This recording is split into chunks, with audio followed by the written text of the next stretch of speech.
Okay, let's discuss briefly about TKIP and CCMP. Let's pick up TKIP in the starting.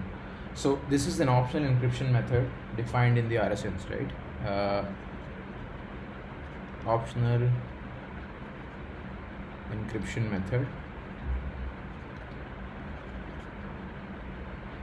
defined for a robust security network, right? Also known as temporal integrity protocol. Actually, temporal key integrity protocol.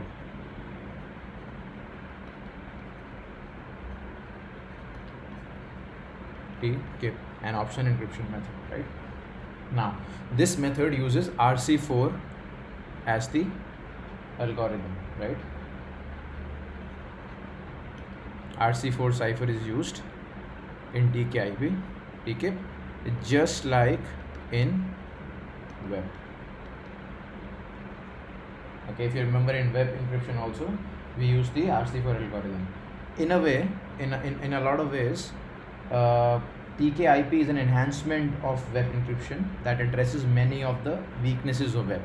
Okay, so in many way, how people look at it is TKIP is more like an enhancement of web with the fix to many weaknesses of web. Okay,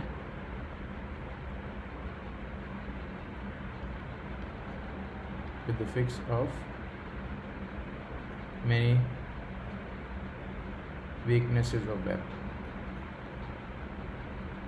Okay, so TKIP starts, in short, TKIP basically starts with 128-bit temporal key, starts with 128-bit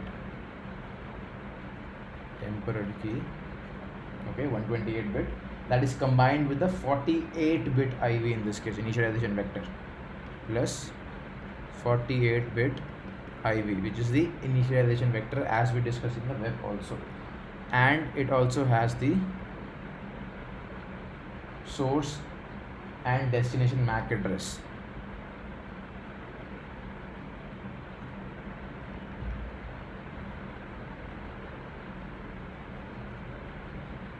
Okay, and this is all put and combined and put in a complicated process known as per packet key mixing.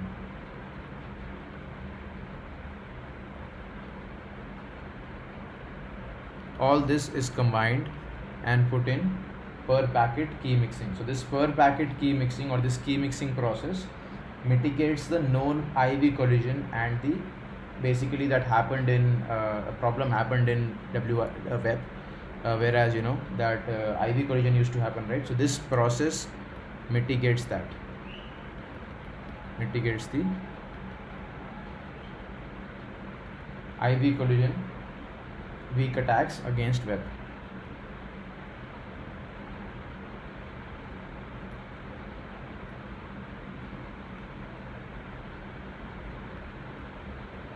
Okay, that's how TKIP in a way kind of is overcoming the weakness of WEP, right?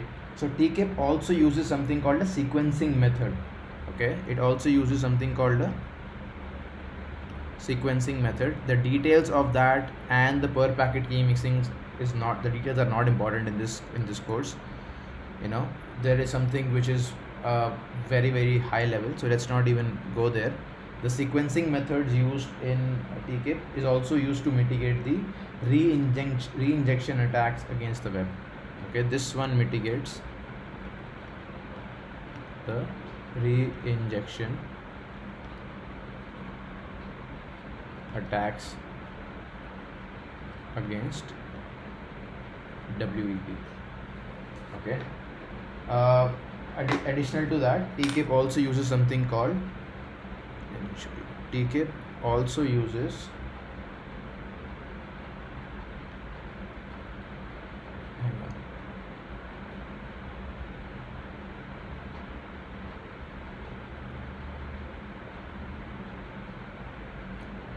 a strong data integrity check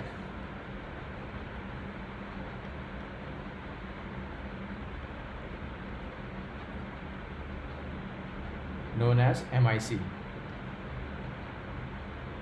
known as message integrity check called MIC, right? Okay. Now, whereas web encryption used to add an extra 8 bytes of overhead on the .11 frame, okay, in web we used to add 8 bytes of overhead on the 802.11 frame. Okay. In TKIP, we have to add 20 bytes of overhead.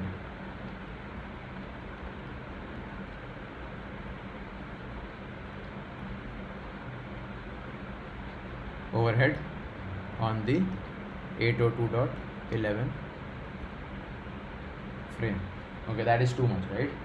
So as we know, it uses RC4. Now most vendor, so TKIP, so moving from web to TKIP, there is just an upgrade needed, so most vendors release a firmware upgrade, for the legacy cards, which will start supporting or give them the capability to also support TKIP encryption.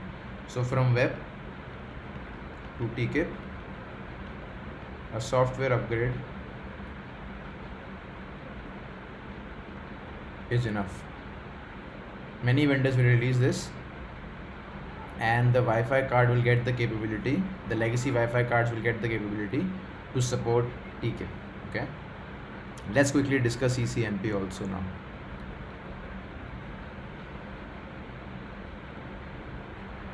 Okay, right. So this is the default encryption method, as we know, of the RSN. Default encryption method of RSN, robust security network, in the .11i amendment, right?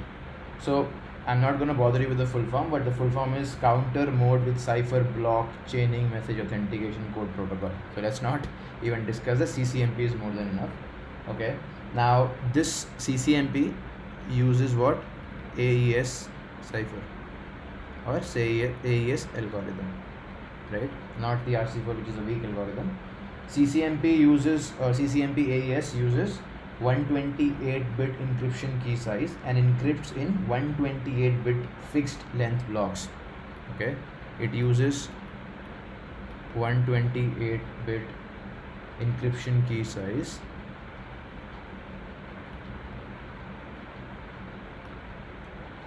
and encrypts in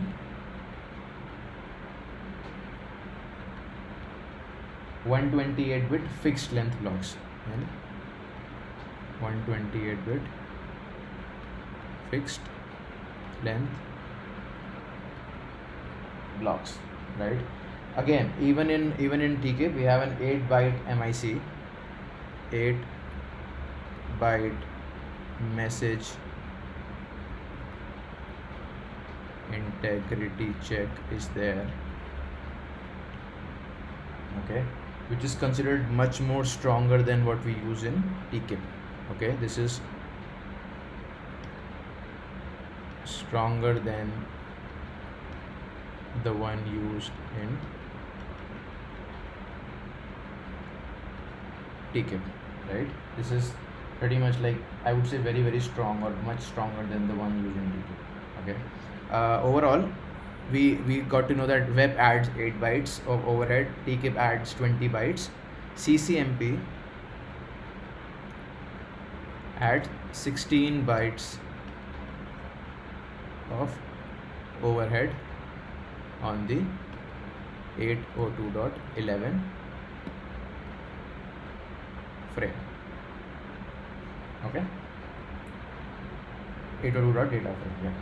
Now, older devices will not be firmware upgradable on to support CCMP.